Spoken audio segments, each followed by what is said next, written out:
Dholera Bhavnagar road ઉપર જીવલેણ અકસ્માતની ઘટના સામે આવી છે। બે કાર વચ્ચે થયેલા અકસ્માતમાં 3 લોકોના મોત થયા છે।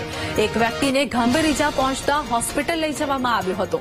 ધોલેરા પોલીસે ઘટના સ્થળે પહોંચીને આગળની તપાસ પણ શરૂ કરી છે।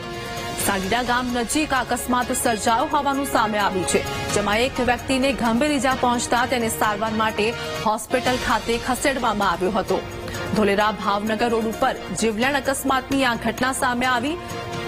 સાંડીડા ગામ નજીક અકસ્માત સર્જાયો હતો, જેમાં 3 લોકો ઇજાગ્રસ્ત થયા હતા।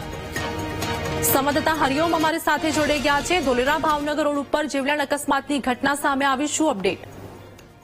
જી આરતી, ધોલેરાથી ભાવનગર જતો આ એક્સપ્રેસ હાઈવે છે અને આ એક્સપ્રેસ હાઈવે પર ફરી એકવાર આજે બપોરે એક હુન્ડાઈ વર્ના કાર અને એસ્ક્રોસ કાર આ બધે સામસામે એટલી જોરદાર ટક્કર થઈ છે કે જેમાં એસ્ક્રોસ કાર રહી એ રોડની સાઈડમાં રહેલી રેલિંગની ઉપર ચડી ગઈ છે અને બંને કારના જાણે ભોકા બોલાઈ ગયા છે।